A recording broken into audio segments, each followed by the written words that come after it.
ہر فضل، ہر کمال، ہر quality میں ایک منفرد مثال بنائی ہے. نہ آپ جیسا کوئی ہے، نہ آپ جیسا کوئی ہو سکتا ہے. اب اس کی بات سمجھنے کے لیے میں آئیے احادیث کریمہ کا ایک مجموعہ آپ کے سامنے پیش کر دوں. معجم الاوسط کے اندر ایک حدیث روایت کی گئی ہے کہ جس کے اندر یہ کہا گیا کہ اللہ تبارک و تعالی نے جب جناب آدم علیہ السلام کے خمیر کو تیار فرمایا. پوری دنیا جانتی ہے آدمیت کا آغاز جناب آدم سے ہوا. اگر آدم نہ ہوتے تو آدمی نہ ہوتا، آدمی نہ ہوتے تو پھر آدمیت کا فروغ نہیں ہوتا، نسل انسانی دنیا میں نہیں آتی.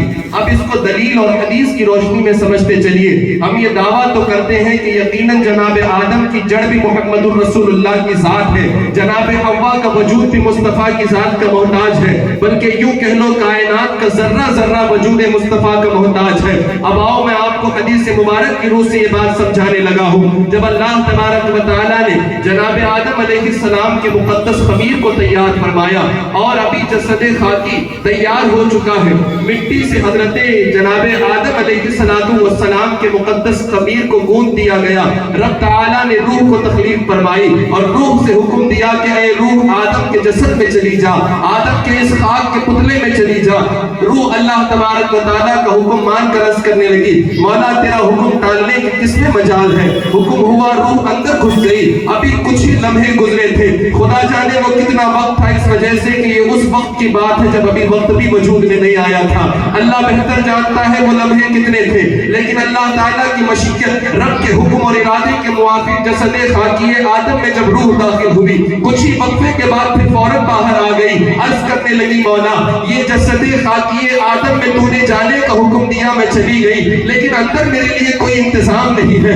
اندر میرا اگر رہنے کا انتظام ہو جائے تو روح کے اس سوال پر، روح کے اس عریضے پر رب نے فرمایا اے روح تو کیا چاہتی ہے. روح عرض کرنے لگی مولا میں اندر گئی تو بڑی تاریکی ہے، بہت تنگی ہے، گھٹن ہونے لگی، تو میں چاہتی ہوں میرے اس گھٹن کو دور کرنے کے لیے اس تاریکی کو تو اجالا دے دے، اس تاریکی کو اجالا دے دے، کچھ نور کے قطرات وہاں برسا دے تاکہ میں جا کر سکون پا سکوں، مجھے اطمینان حاصل ہو سکے. جناب آدم علیہ السلام کی بارگاہ میں جناب آدم علیہ السلام کی جسد میں جانے والی روح عرض کر رہی تھی اللہ تبارک و تعالیٰ نے اس کے انتظام کے لیے جو انتخاب فرمایا. سنو حدیث پاک کے اندر کیا آتا ہے. رب تبارک و تعالیٰ نے جو آسمان کے اندر عرش اعظم کے قریب نور چمک رہا تھا، اس نور کے چند قطروں کو لے کر رب تعالیٰ نے اس جسد خاکی آدم پہ چھڑک دیا. اب چھڑکنے کے بعد دوبارہ حکم دیا اے روح جمیلہ یا ایتھر روح ادخلی فی جسد آدم، اے روح اب جسد خاکی آدم میں داخل ہو جا.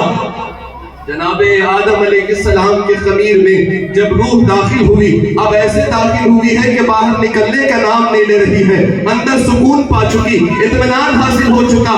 رب کی بارگاہ میں عرض کرنے لگی مولا جو تو نے نور کا انتظام فرمایا اس سے مجھے تسکین حاصل ہو چکی. جب روح اور جسم کا اٹیچمنٹ ہوتا ہے تب زندگی وجود میں آتی ہے، اور جب روح جسم سے الگ ہو جائے موت واقع ہو جاتی ہے. پتا چلا سب سے پہلی زندگی جو نور کے قطروں سے وجود میں آئی وہ آدم علیہ السلام کی ہے. اب ذرا اور آگے چلو، سارے راویین نے اس بات کو لکھا ہے، محدثین نے اس بات کی وضاحت کی ہے. میرے آقا علیہ السلام نے فرمایا جناب جابر رضی اللہ تبارک و تعالیٰ پوچھنے لگے کہ اے رب کے محبوب اللہ نے سب سے پہلی چیز کس چیز کو تخلیق فرمائی ہے. جناب جابر رضی اللہ تبارک اول ما خلق اللہ نوری وخلق الخلائق من نور محمد. اے جابر سب سے پہلے اللہ نے تیرے نبی کے نور کو پیدا فرمایا، پھر اس تیرے نبی کے نور سے اللہ نے